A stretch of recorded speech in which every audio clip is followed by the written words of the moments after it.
All right, so jumping into part three of this kind of saga or story, as you will. I think last time we left off, we were talking about Amazon and how I was basically lowering my exposure to Amazon because of some risks that I had. And basically, I started getting to storage units. So this is kind of like a random thing that I started getting into, but I've always wanted to when I was reselling, because when you're doing that, you're going to the thrift stores, the garage sales, the Facebook marketplaces, places like that, and you're looking for products to sell and source and all that. And I've always wanted to do storage units. Yes, I've watched that show, Storage Wars. Is that where I got the idea? Kind of, but I knew that's not what it would be like, obviously, and it's not. So for anybody that's thinking about storage units being like a TV show, trust me, it's not. And I knew that going into it, but I always want to try it. So I decided to give it a try, and it was something that I really got into a lot over like a couple of years. So basically, there's a website called storagetreasures.com. That's what I used. So that's a website for finding online storage and auctions anywhere like in the country. And what's cool is you can like basically filter it to like locally near you. And so that's what I used to do. And so you can go on that website. You can look at pictures of the units. You can look at basically all the information right there and make your bids and purchases online. And basically, the way storage units work, once you purchase them, you are the official owner for 72 hours. You have to clear it out. You have to sweep it clean, and there's a $100 deposit. I haven't done storage units in probably 5 years, so that's what it was 5 years ago. But yeah, you basically you take ownership of the unit. Everything is your property for 72 hours. You have to cut the locks. You have to put your own one on there. You have to empty it out. You have to sweep it clean, and then you get your $100 deposit back. Basically, that's how it goes. It's very simple. The first time I did one, I'll never forget it. It was a 5x5 unit. It was local. I want to make sure it was small enough where I could just put it in the back of my sedan. I have a small sedan. And so I didn't have to like rent a truck or anything like that. And I could just try it. And I think this one was, I don't remember the price, but it was very cheap. I think I paid like $50 for it. And it was a 5x5 unit, five feet wide, 5 deep, totally full. I mean, completely full. It was just someone's extra stuff, and I think I paid like $50 for it, whatever it was. Probably made a few $100s in profit on the unit of several hours. Again, travel there, travel back, sorting through it, organizing it, cleaning it, listing it, selling it, shipping it, the whole thing. It's a lot of work, but it can be extremely profitable. It can be a lot of fun. So if you're the kind of person that likes the hunt and all that kind of thing, if you like going to thrift stores and all that kind of stuff, tag sales, storage unit is basically one huge tag sale. Here's the thing that most people don't tell you about storage units. It's a lot of garbage. On any given storage unit, at least 50% is just trash you're gonna have to haul away to the dump. That's just how it is. So hopefully you have a local dump that you can do that and take care of that. But I did the first one, absolutely loved it, and it fell in love with it right away. There's so much things I could sell online, and so many things that honestly you can use personally. You never know what's in there. It's literally someone's like life stuff that they just left behind. But there's stuff that you could sell, stuff you have to throw away, stuff you can keep, whatever. And after the first one, I was totally hooked by it. I love the hunt, digging through everything. And the fun thing with storage units is like you really have to dig through everything. I mean, like you have to check every pocket and every pair of jeans, open every drawer, look behind every portrait of every picture, because you never know what's hidden back there. That's the crazy part. So I got into that pretty seriously, and over a couple of years, I did lots of storage units. Not just storage units, but also like estate clearouts and like auctions of like. There's an auction I did one time. Kind of like a storage unit thing, but not really. But it was an auction, and it was literally like someone's entire shed, and it was like tools that go back like 100 years. And it was literally, I had to get a U-Haul, a 26-foot U-Haul, just to fit the contents of the shed. And it was like tools and equipment from like literally like 100 years old. It was all sorts of cool antique stuff. It was incredible, the stuff you find in there. Anyways, but I love doing storage units. They're always a lot of fun, a lot of work. So I recommend it. I think anyone that likes to resell, that likes to do picking, if you have a truck and access to a dump, you should definitely try one. Buy a small one, 5x5 unit, spend 50 or $100, get the experience, and you're gonna absolutely love it. Couple of I'm gonna cover storage units for like probably most of this video. So if you're not into storage units, then you don't have to watch it, whatever. But I'm gonna talk about a few of them specifically that I went through that were pretty interesting and amazing. There was one I remember this one because this one was, I bought three 10 by 10 units in one shot. There was one auction. It was a good thing. It was only like 20 minutes from me, but there was three 10 by 10 units I liked, and I bid on all three of them, hoping I'd get one or two. I got all three. So I'm like, okay, guess I got my work cut out for me. And I remember my wife was going to help me that day, but she got really sick. So she wasn't doing nothing. And it was middle of August. It was like 95 degrees and humid as hell. And these units were in a basement. So I had three 10 by 10 units completely full in this basement that I had to walk down a flight of stairs to get to the units, then walk all the way back up the stairs just to get to my truck. I had to I rented a 26-foot U-Haul, which could only fit two of the units. But I had to go down the stairs, grab something, go all the way up the stairs, 95-degree heat, 100% humidity. It was brutal. Like, I almost freaking died. It was terrible. But I cleared out two of the units. I remember I brought them, put them in the truck.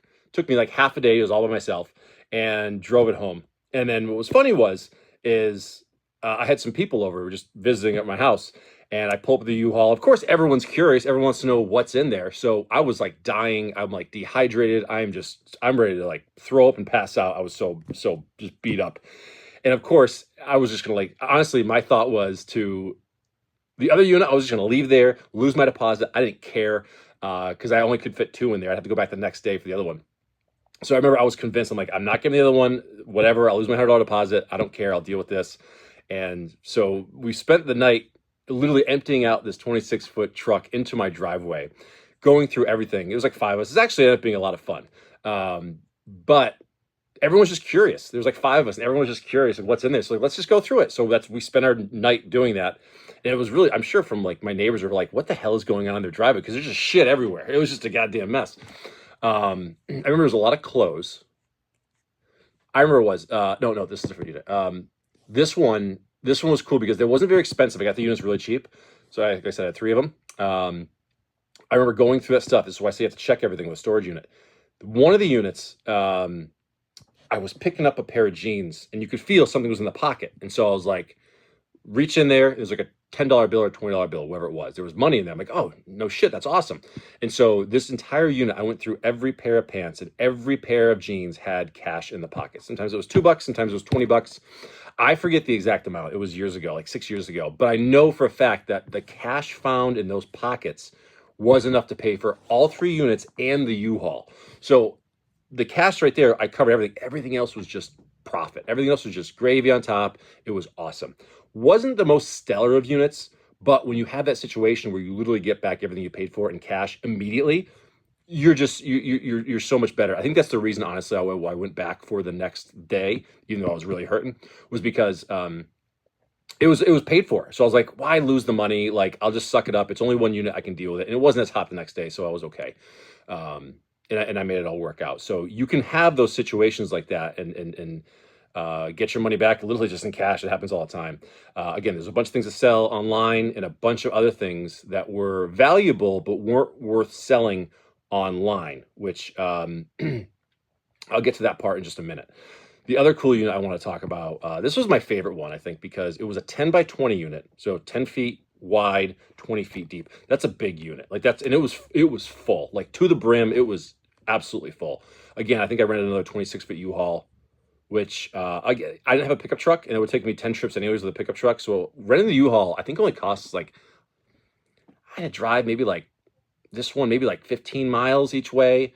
So you had to put gas in it for those miles. I mean, the mileage they charge you for, I think maybe it cost me like $150 to rent this U-Haul for 24 hours. It wasn't bad. It really isn't that bad, considering, as long as you're confident and you're going to make profit in the unit. But I remember empty this thing out, and it was like one of those things, like right away, I go in, and within like 5 seconds, I'm seeing bullets all over the place, like just live rounds all over the place. Different, like, I mean, there's 9mm, there's 57s, there was a 50 caliber, there's live 50 caliber rounds just like on the ground. I was like, oh shit, like this is, and my kid was with me, and he was really young at the time, so he was like helping me, like a few little things, lift, put him in the car, in the truck. But at that moment, I was like, dude, like, stay in the truck. You're not helping me at all. I go, because if there's a weapon in here, I said, I don't want you getting anywhere near it. And so anyways, there wasn't, long story short, there wasn't any firearms. But what this person was big into was knives. This was a knife collector apparently, and was this is a I remember this one specifically because they were specifically a collector of a certain type of knife. So let's just say the bad guys, the bad guys of WW2, those guys over there, it was a lot of their knives. It had the symbol and everything. And I was like, oh shit. Like, you never know what you're going to find in a storage unit. And it was literally just like a bunch of these knives with the symbol and the whole thing. And I was just like, oh, like this is crazy. And some were pretty good condition, some were pretty beat up, and I could tell I'm not a knife expert, I'm not a knife guy, I'm not a history buff really. So like, but you know what they are, but I assumed that they were real. I was like, this is interesting. And so, and the unit was phenomenal as it was. I remember I paid $500 for the unit and like $150 for the U-Haul. And again, there was you can see in the picture there was a change jar. You know how people have like that the 5-gallon water deposit bottle for like the change jar in their house, and when it's full, you cash it in for a vacation or whatever. There was one of those in there. You can see in the picture, and it wasn't like it was maybe like a third full. But I was like, that's probably a couple $100 right there, just in change, which it was. I think it was a few $100 just in change, which again, that's always sweet getting cash like that. But the knives were a big thing, and then they were big on CB radios. Again, I don't know anything about CB radios. Not a collector, not a user of CB radios, but it turns out that some of them are actually extremely rare and extremely valuable. And I had some of the ones that were extremely rare and extremely valuable, which was nice. The only thing that hurt the return is that I couldn't test them. So I literally had to sell them on like the eBay, you know, parts not working untested. If you're a seller, you know what I'm talking about. You're better off doing that, because if you do that, you're safe. But if you say it's working, then and it's not, then it's gonna have a problem. But I think I remember there was like one CB radio I sold that paid for the entire thing, and I was like, okay, great, perfect. Not to mention everything else they had. But those were fantastic. There's old concert T-shirts, not the crazy ones, not like the Motley Crues of the '80s, but there was a lot of cool stuff like that sold for good money. It was an incredible unit. Definitely my best one ever. I think that I spent like $600 on with the U-Haul. Probably easily cleared like $5,000 profit. It was a phenomenal unit, but it took me a couple months to go through and sell. Like, it was so much stuff. But the knives, I want to touch on this really quick, because you can't sell that. It's illegal to sell those things. So I didn't sell it. I don't have them anymore, but I didn't sell it. Let's just say that.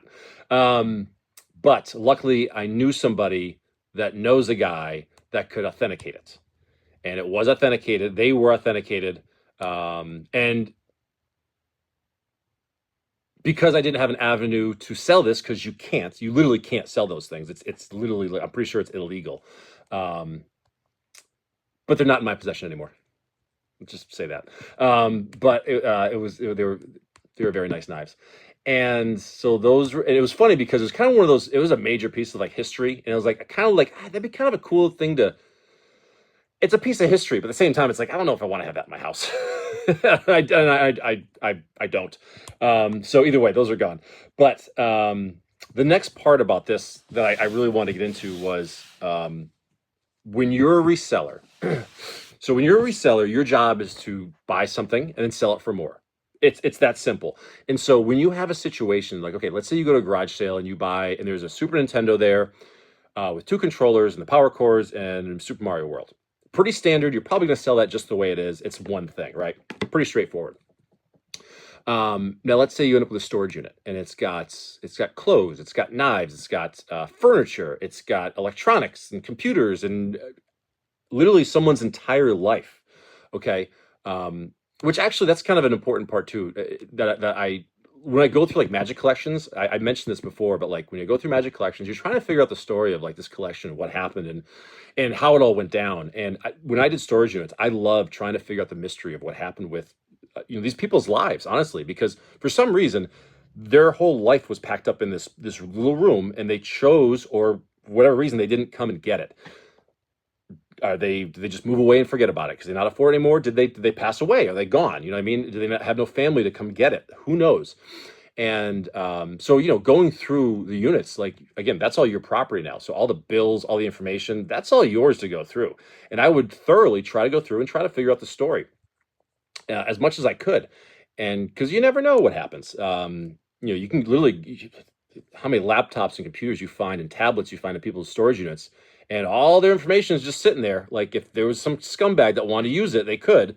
I just erased everything, then sold it, factory restored. I think that was the safest way to do it. But yeah, it's always interesting to see what the story is with that, because anyone that gets a storage unit, like, it's stuff that you don't want to throw out, that you find there's some value in it, or some sentimental value or monetary value or whatever, and either you get it or someone else does, and it's just how it is. But anyways, so what you do with these units basically is, like, what I would do is, there's so much that you can sell online. And maybe it's designer clothes, maybe it's old concert t-shirts, maybe it's CB radios, video games, CDs, DVDs, whatever it is, you try to sell online. And what you can't sell online, though, there's your next challenge, is what do you do with it? Because how many times I go through a unit and there was a bunch of clothes, small clothes, or maybe it was like DVDs, stuff you're not going to sell online, or maybe it's like little housewares or glasswares or things like that. It's not useless, but you can't sell. It's not worth selling something online for $5. It's going to take you $10 to ship it. It's just not worth it. It doesn't make sense. So that's what I started really big on doing, my own garage sales. And this was my favorite thing ever. I had so much fun doing this, because what I would do was maybe 3 times a year. So I have 2 sheds on my property, and when they were completely full of good stuff, but not online sellable stuff, but it's maybe it's a bunch of books or that I couldn't sell on Amazon, or it's again, whatever it is, housewares and things like that, cheap tools. What I would do is, every 3 months or so throughout the year, so I'd have like the spring, summer, the fall, to clear out my sheds. I would just take everything, dump it on my driveway, and I got a good long driveway, not super long, but it's a longer than average driveway. I guess it's average, whatever it is. But it's I would just fill my driveway, and it would be full of shit. It would probably be the equivalent of like 3 26-foot U-Hauls full of stuff thrown in my driveway. And if it'd be like, it's one of those tag sales you hope you walk up on, because it's just full of shit. And I used to have so much fun doing that, because I do it for like 2 days. And the best part was, this is all leftovers from storage units. I mean, this is stuff that, like, again, you sell for $1 here, $2 there, $5 there, small stuff. But it was all good stuff. And so I would, I'd make a listing on like Facebook or whatever. Hey, I'm having a tag sale. I'd get my permit, and I'd have my tag sale for 2 days. And I would have, people used to come every few months. They asked me when the next one was, because they loved it. Resellers would come and stock up on things. People that from flea markets would stock up on things. Regular resellers would pop in, and I met a lot of contacts actually doing that. But what's cool was, you could take all the stuff that was essentially worthless as an online seller and turn it into a lot of money. And I would do that, and it wouldn't be abnormal to, say, make like $1,500, $2,000 over a weekend on literally $1 here, $2 there, $5 there, over the course of 2 days, because I had so much, a ridiculous amount of shit. When I say like those tools, that tools shed, that thing I got, I probably had 1,000 pieces of tools, of wrenches and sockets and screwdrivers and hammers and saws and whatever. And I literally have just like a 10-foot wide section of my driveway, just 1,000 pieces of tools. And I just, little sign, every tool is $1 or something like that. You know what I mean? And someone will come grab 3 hammers. Here's $3. Hey, here's a 10 sockets I need, $10, or I'll give you a deal, or whatever. And that's what I would do. And it was so much fun. And the goal wasn't to make money with this stuff. The goal was to get rid of it. Any money we made, it was just a bonus. We joked, if we made enough money to buy some pizza and beer for the day, we were good. But we actually did end up doing really well in these tag sales. And they were fun. But what my favorite part about the whole tag sale is we had this ritual I did a 2-day tag sale. At the end of it, I didn't want to take 20 trips to the dump, because there would still be a lot left over, but I've already gone through it for online sales. If there's some things locally I could sell on Facebook, I would do that. I'll also, at this time, somewhere around this time, I got a booth at a flea market. There's a small flea market down the road from me, which is nice. It's only about a mile away. And I think the booth cost me, it's a small booth, like 5 feet wide, as maybe 6.5 feet high, as tall as me. And it was, it wasn't huge, but it was enough where I could put some things in there. And so, I put some stuff in my flea market. I think it cost me like $65 a month or whatever. It wasn't bad, but I did pretty well with that. And then, so I'd be put like some records and video games at the flea market booth and things like that. Whatever, I'd check on it like once a week. But everything else would go to the tag sale. And once the tag sale was over, there's no point in keeping any of the stuff, even though some of it was like good clothes, good furniture, good whatever. But I had no use for it anymore. So what I did is I put everything by the road. And the nice thing is I live on a road that's kind of busy. It gets a lot of traffic. So I love the fact that like I live on a road where if you put something free by the road, it's gone. It doesn't matter what it is. It's just one of those streets where you put things by the road, it's gone. And so I would put all this stuff by the road. And I'm talking like the amount you put by the road would probably be like 5 pickup trucks worth of stuff. It's a lot. It really was. And some of it was good shit. It just didn't sell at tag sale. And I put it all out there, and I put up like a Facebook posting, free curb alert. And I would sit in the driveway under the shade, crack open a beer, and just wait. And I would sit there for 2 hours just chilling, and people would just take it all away. And when it was all done, I think I had like one trip to the dump. Like that was it. It was like nothing. Like it would go away. And it was really, there was one cool moment I remember this that I will never forget was one time there's a lot of clothes because one of those units from that basement, it was just like two of them was like all clothes. It was crazy. And you sell it for like I would sell them like a quarter a piece. Doesn't matter what it was. I don't care if it's a pair of jeans, a freaking t-shirt, a sweatshirt, quarter pair of clothes. I wanted it gone, whatever it was. And so there was so much though. There was so much left, and I had all the free stuff by the road. And at one point, this lady stopped, and she's going through everything, and she asked, and she goes, "Is this your tag sale?" I said, "Yeah." I said, "But that's all free." She's, "This is all free?" I go, "Yep, you can take whatever you like." And she must have spent 2 hours there. It was her, and she had two little kids. And she probably spent 2 hours going through 1,000 pieces of clothing, probably more. It was crazy. And she must have left with a couple hundred pieces of clothing, kids' clothes, adult clothes, everything. And she came up to me, it was like 2 hours. At the end, she tries to hand me a 20. And she's like, "You don't know what this means to me. Like, we really this is going to help our family a lot." She's like, "This is for you." I go, "Absolutely not." I said, "This was free." I said, "There's no way I'm taking your money." I said, "I want you to enjoy it." I said, "Please, I'm glad this is going to a good home. Like, thank you for taking it away. You're saving me a trip. Like, I don't need to take your money." And so again, she was like almost shedding a tear. It was a cool moment. I remember that one. And so I really enjoyed doing those tag sales. It was a lot of fun.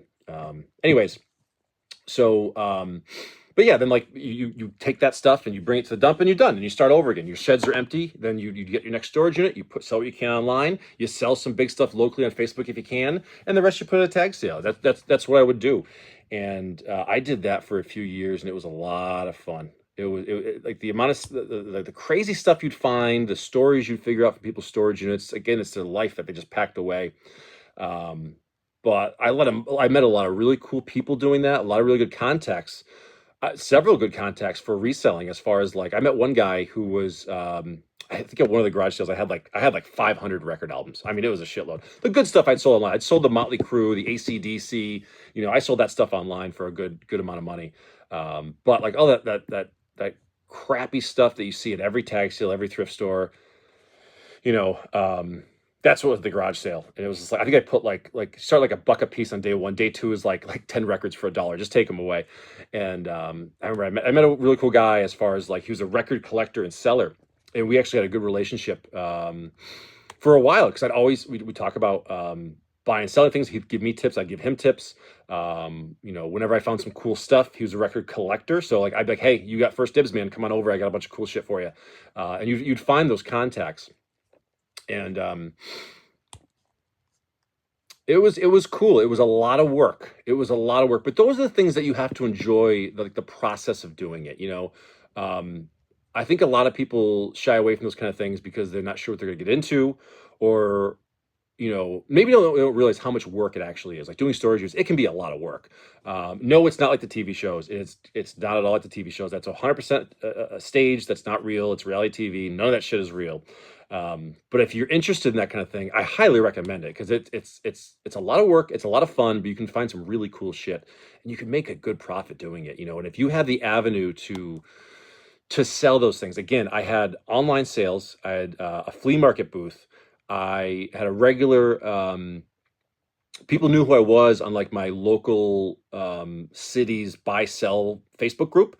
And then I had my tag sale thing. So I mean, I had every avenue to sell this kind of stuff, and that you can't just do it all online. It's not going to work. You can't just do it all locally, because if you're trying to sell a Super Nintendo with a couple of games that you could sell on, say, eBay for $200. No one's paying $200 for a tag sale. No one's paying $150 for a tag sale. A tag sale, they want to pay you $20. That's just the way it works. So you have to be able to do these things and sell on multiple platforms, if you will, even local. And what I was saying was that guy that I dealt with the records with, it actually worked out to be to help me land a really, really good deal down the road. So I'll kind of finish this video up with that deal. Just because it's a cool story.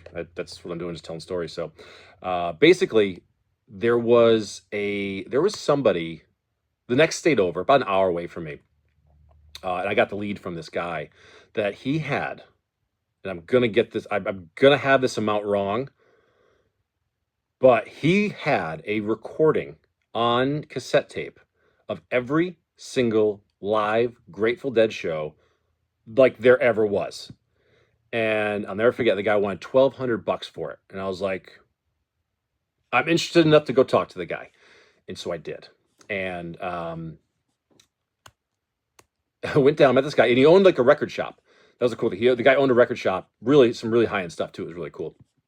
But we go, and I'm trying to think of how many tapes it was. They were in those cassette racks that you hang on your wall that were maybe like 6 wide, 15 high. Like they were big. That's probably about right. Each one probably hold about 100. And I'm trying to think, because I used my sedan to pick these up, and I probably put like 6 in the trunk and maybe another 12 more in the back seat and another like 6 more in my passenger seat. And I luckily fit everything in my sedan, which was crazy. So I don't know. It was 1,500 tapes. I don't know. I mean, I forget, probably something like, let's say it was 1,500 tapes, because yeah, I think it was like $1 a piece or a little less I paid for, which is kind of crazy. And they're all in these cassette cases, these wall hanging cassette cases. And so I met the guy at the record store, and I see him all, and he goes, throw one in, listen to a few, tell me if you want to make a deal. So I listened to like 5 or 6 random tapes. I threw them in. Sound quality was incredible. And they weren't on cheap tapes. They were on like, I forget the brand. At the time I looked it up, but they were like the high-end cassette tapes. They weren't on like garbage. They were like, every cassette was, it was labeled with the dates, the location, and the set list. 1,500 tapes. It was crazy. And I was like, this is incredible. And so I listened to a few. And this is one of those situations where I've never bought 1,500 Grateful Dead cassette tapes before of live recordings. I go, but when I'm paying less than $1 a piece, I'm sure I can, worst case scenario, get my money back. That's the way I looked at it. Okay. And that's kind of how I have to look at some of these weird situations. So I paid them money, took them, went home. And now I'm like, okay, now I have to deal with these things. And so what do? You go to the market where people like this want these things. So I joined a couple of different Grateful Dead Facebook groups. I like the Grateful Dead. Actually, I'm a big Grateful Dead fan. I like most music, but I actually really love the Grateful Dead. And so I really enjoyed listening to a bunch of these. But I went on this, I learned something very quickly. You go on a Grateful Dead page, and I showed this collection, and I was like, hey, I just picked up this collection. If anyone's interested in these tapes, I think I said like tapes are $3 a piece. You just cover the shipping. Tapes are $3 a piece. Let me know what concert you want. I got you.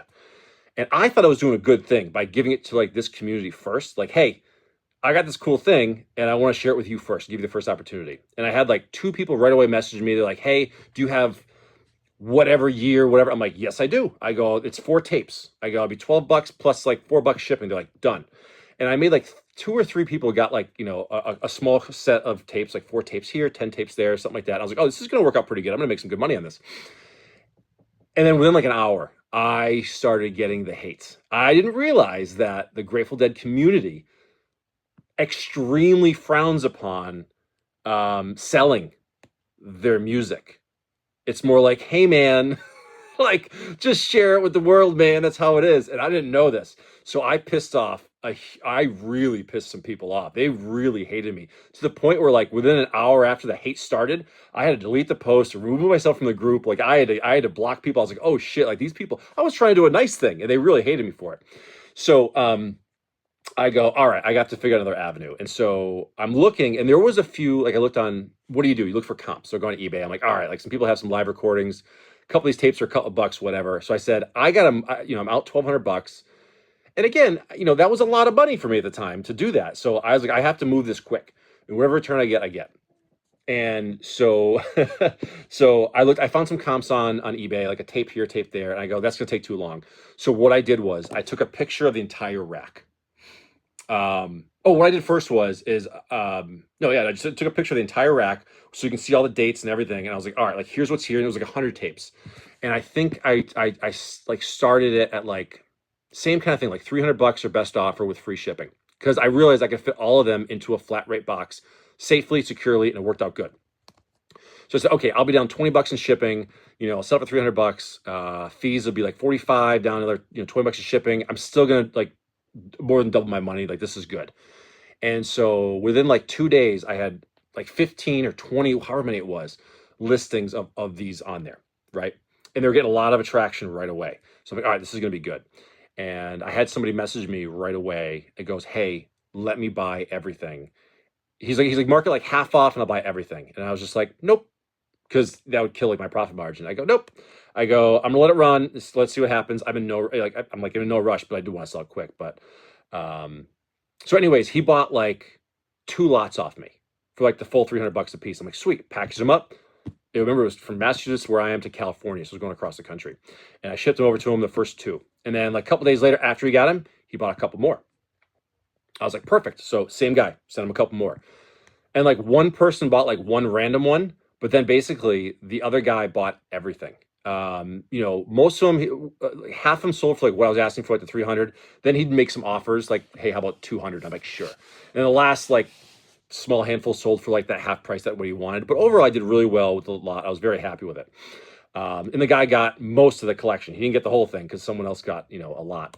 But it ended up being a very cool, unique find. But this was kind of my point to it was, sometimes you can find value that didn't know what was there. Now, these racks, these cassette racks, of course, this is like 5-6 years ago, whatever it was. I don't remember what they were called.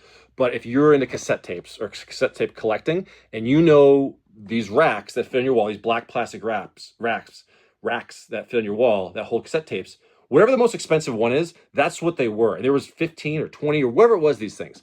And I looked just for the heck of it. I'm like, oh, maybe I can sell these too and see if I can get some, because I have these huge racks just stacked up in a pile now that all these tapes were gone. I'm like, what do I do with all these freaking racks?